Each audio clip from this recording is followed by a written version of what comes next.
Hi, it's Christmas Eve. We're enjoying our time home in the pandemic Christmas of 2020, and I had an opportunity to look through a few things that I've written in the past, and I wanted to be able to share with you a story of Christmas Eve in Woodstock in the late 1890s.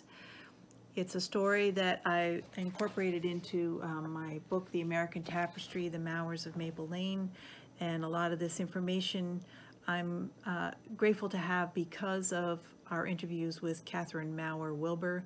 She was able to tell us some of the recollections that she had from her grandfather, who this little story is about, her grandparents, Noah Mower and Catherine Mower. So I'll take a minute and I'll read you the story. And so Noah Mower, he was the sexton of the Dutch Reformed Church in Woodstock, and he had spent a long day readying the sanctuary for the Christmas Eve program. He was assisted by other congregation members, and together they had all been working hard in preparing the church and decorating the beautiful Christmas tree. The tree had been specially selected that year by members because of its height. As you walked into the entrance of the church, the tree was positioned in the back corner, and it towered over the wooden pews.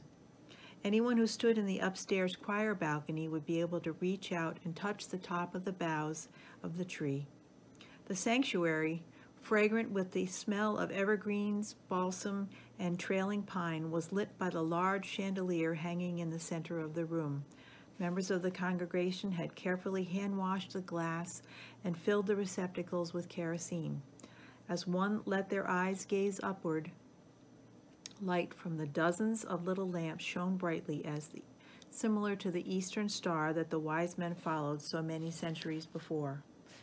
For almost 90 years, the Dutch Reformed Church has been the visual landmark in the center of the Woodstock village.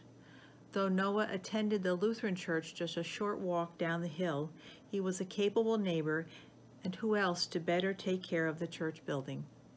Before going home to join his wife, Catherine, and their daughter Nellie Jane, Noah patiently tended to the temperamental wood stoves that provided heat for the church.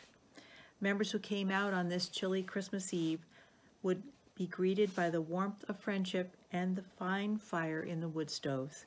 The evening services were led by their pastor, Henry Boggs. As the time for the service drew near, the members of the choir carefully climbed the narrow stairs and entered into the second-floor choir area.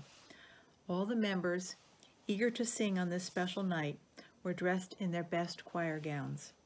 The little children in attendance entered the church through the big, strong doors at the front, were guided by their parents' gentle hands to the family-reserved pews. Their little faces were bright with excitement, and most were dressed in their Sunday finest. After the evening services, Santa came and visited the members of the congregation, sharing presents, candy, and oranges. Many would exclaim that the choir sang to the glory of God, and the children who were part of the service spoke and sang their best. Slowly, as the evening came to a close, everyone bundled up and bid their friends and neighbors sweet goodbyes and Christmas blessings.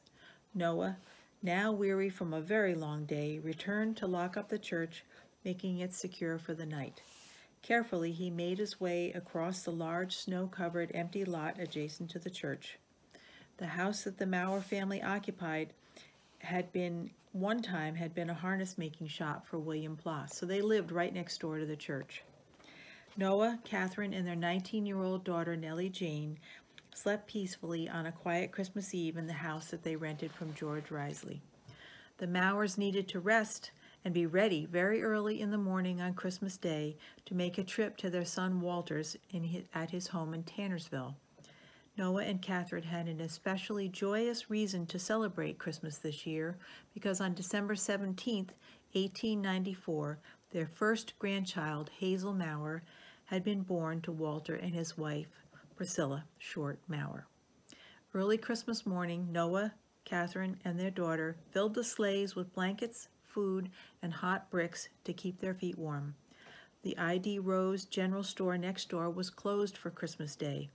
Noah and Catherine, now married 25 years, set out on a clear, crisp winter morning, snuggled close together in their horse-drawn sleigh.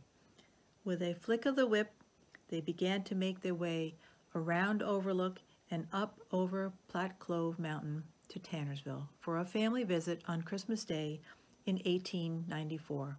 So that's my Christmas Eve memory for you as it transitions into Christmas Day. I wish you the best, and well, we'll see you again soon.